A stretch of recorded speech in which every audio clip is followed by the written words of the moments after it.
प्रिय विद्यार्थियों, नमस्कार। आज सोमवार 19 अप्रैल 2021 को प्राणीशास्त्र विषय की कक्षा में आपका हार्दिक अभिनंदन। आज का हमारा विषय है आर्थ्रोपोडा संघ के सामान्य लक्षण।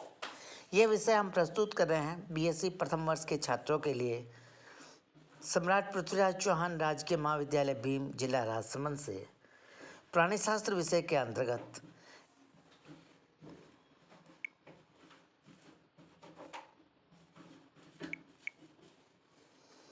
सबसे पहले हम आर्थ्रोपोडा संघ, जो कि सबसे बड़े जगत के अंतर्गत आता है, इस आर्थ्रोपोडा संघ को परिभाषित करने का प्रयास करेंगे।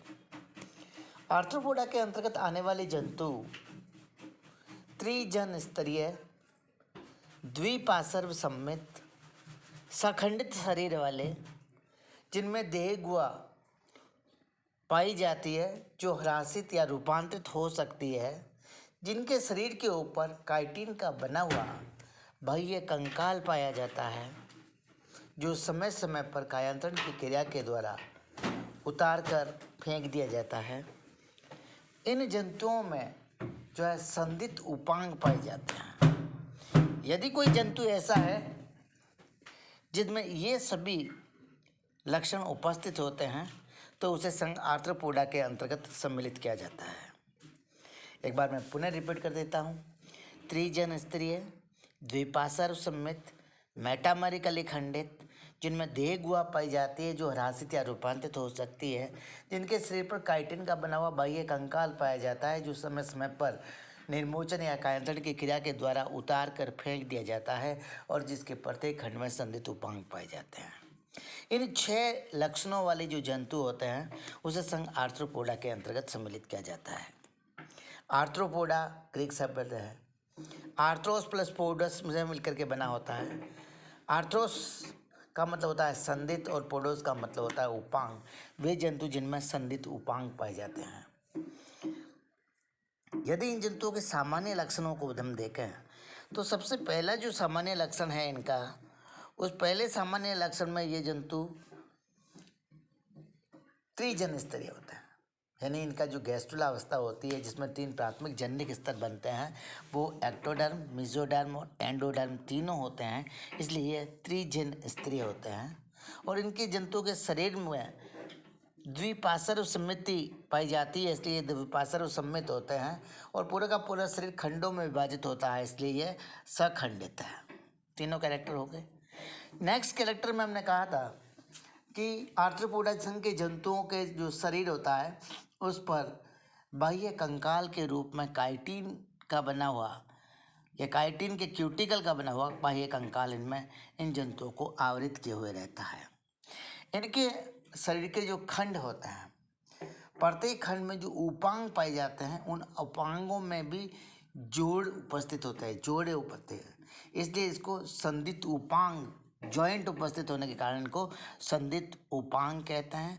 और ये उपांग इसकी पार्श्वीय स्थिति से निकलते हैं, इसलिए पार्श्वीय संदिग्ध उपांग वाले जंतु आर्थ्रोपोडा संघ के जंतु कहलाते हैं। इन जंतुओं के शरीर में पेशियां सतत तो नहीं होती, किंतु पृथक पृथक बंडलों के रूप में पेशियां इनमें उपस्थित होती है। शरीर की गुहिका पाई जाती है जो हीमोसील कहलाती है। हीमोसील देह गुहा का ही रूप होती है जो ह्रासित हो जाती है। यह ह्रासित होकर के जंजों या उत्सर्जी अंगों तक सीमित रह सकती है। नेक्स्ट कैरेक्टर इनका पाचन तंत्र से होता है। इनका पाचन तंत्र पूर्ण होता है। पूर्ण पाचन तंत्र से अभिप्राय इनका पाचन तंत्र अग्रांत्र, मध्यांत्र और पश्चांत्र में विभाजित होता है। अग्रांत्र और पश्चांत्र अंदर की ओर से क्यूटिकल के द्वारा आश्रित रहते हैं, और मध्यांत्र में भोजन का जो है पाचन और अवशोषण होता है। एक सिरे पर इनका मुख होता है, शरीर के दूसरे सिरे पर इनका गुदा उपस्थित होता है, यानी कि मुख और गुदा दोनों एक दूसरे के विपरीत सिरों पर स्थित होते हैं। परिसंचरण तंत्र इनमें खुला प्रकार का होता है।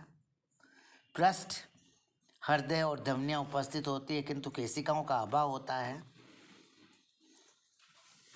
इनमें श्वसन की जो क्रिया होती है जो जलीय रूप होते हैं उसमें शरीर के सामान्य शरीर के द्वारा होता है, और स्थलीय रूपों में भी। लेकिन स्थलीय रूपों में वहाँ पर क्या पाई जाती है, इनमें ट्रेकियल सिस्टम पाया जाता है, और जलीय रूपों में गिल्स होता है। तो इनमें श्वसन के लिए शरीर की सामान्य सतह से हो सकता है श्वसन, या जलीय रूपों में गिल्स के द्वारा, स्थलीय रूपों में ट्रेकिया या फिर बुक्स लंग्स के द्वारा होता है। ट्रेकियल सिस्टम के द्वारा कॉकरोच में होता है, और बुक लंग्स के द्वारा स्कॉर्पियन में।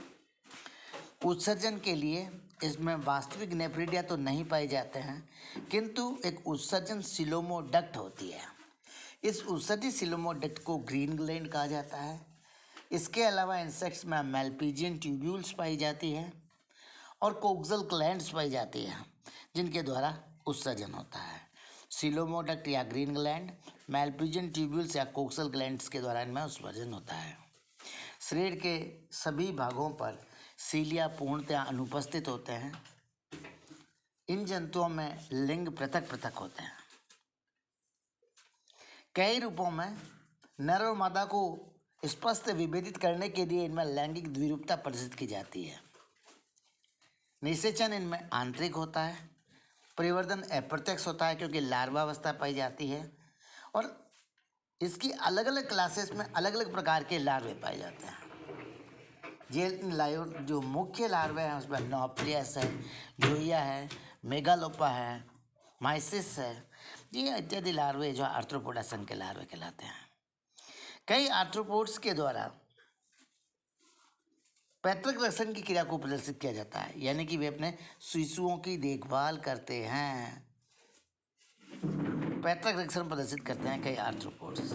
इसलिए हम कह सकते हैं कि आर्थ्रोपोडा संघ सबसे अधिक विषमता वाला समूह है। एक तरफ तो इसमें क्रस्टेशिया के जलीय जंतु जो केकड़े, पेलिमोन, लोबस्टर के समान होते हैं आते हैं, जबकि दूसरी ओर इसमें इंसेक्टा के समान कीट वर्ग, मधुमक्खी, मक्खी, फल मक्खी और ततैये आदि जंतु आते हैं। कण खजूरा और मिलीपीड्स सारे के सारे आर्थ्रोपोडा संघ के अंतर्गत आते हैं। आर्थ्रोपोडा संघ को अध्ययन की दृष्टि से इसके वर्गीकरण को अध्ययन करने के लिए इसे अनेक उपसंघों में विभाजित किया गया है। इन उपसंघों का अध्ययन हम अगली क्लास में करेंगे। धन्यवाद। Thank you for watching this video. अपेक्षा करते हैं कि आपका दिन शुभ रहे होगा।